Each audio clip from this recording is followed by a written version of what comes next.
સુરત જિલ્લાના કામરેજ તાલુકાના વાવ પાસે આવેલી બાંધકામ સાઇટ પર ગત મંગળવારે રાત્રે એક દુઃખદ ઘટના સામે આવી હતી, જેમાં 1 વર્ષની બાળકીને કૂતરો ઉઠાવીને ભાગી ગયો હતો। આ ઘટનામાં 36 કલાક બાદ પણ હજુ સુધી બાળકીનો કોઈ પત્તો મળ્યો નથી। પોલીસ અત્યાર સુધીમાં dog squad, FSL team, fire team અને ડ્રોન કેમેરાની મદદથી ઘટના સ્થળેથી 2 કિલોમીટરના અંતર સુધીનો વિસ્તાર ખૂંદી વળી છે, છતાં હજુ સુધી બાળકીનો કોઈ ભાળ મળી નથી। બાળકીના લોહીના ડાઘવાળી એક લેગી જ મળી આવી છે, બાકી કશું જ મળ્યું નથી। માસૂમ બાળકીની માતા તીતાબેન શરણમ રેસિડેન્સીના સાઇટ પર આવેલા ઝૂંપડામાં તેની પુત્રી માયા સાથે રહે છે। ઘટના સમયે મંગળવારે રાત્રે જ્યારે તેઓ ચૂલા પર ખાવાનું બનાવી રહ્યા હતા, ત્યારે તેમનાથી 6 ફૂટ દૂર સૂતેલી માયાને એક આછા લાલ રંગનો કૂતરો ઉપાડીને ભાગી ગયો હતો અને લઈને માતાએ બૂમાબૂમ કરી હતી। માતાની બૂમાબૂમ સાંભળીને આસપાસના મજૂરો દોડી આવ્યા હતા।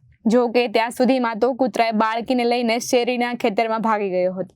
કામરેજ પોલીસ અને ફાયર બ્રિગેડની ટીમ તરત જ ઘટના સ્થળે પહોંચી ગઈ હતી।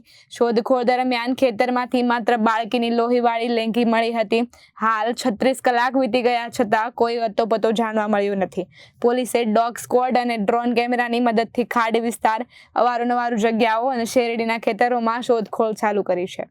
કામરેજ ગ્રામ્ય ડીવાયએસપી સરવૈયાના માર્ગદર્શન હેઠળ પોલીસ અને 150થી વધુ સ્થાનિક લોકો બાળકીની શોધખોળમાં જોડાયા છે।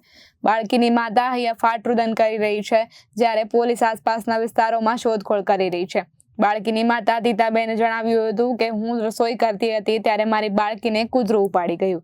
હું તેની પાછળ દોડી પણ એ ભાગી ગયું। મારે સંતાનમાં એક જ બાળકી છે, એમ કહીને તેઓ ધ્રુસકે રડવા લાગ્યા હતા। સાથે જ માતાએ સરકારને પણ મદદ માટે અપીલ કરી છે। ફક્ત બાળકીએ જે લેંગી પહેરેલી હતી તે મળી આવી છે, જેમાં લોહીના ડાઘા છે। ઘણો સમય વીતી ગયો છે, જેના જોતા શક્ય છે કે બાળકીનું મૃત્યુ થયું હોય।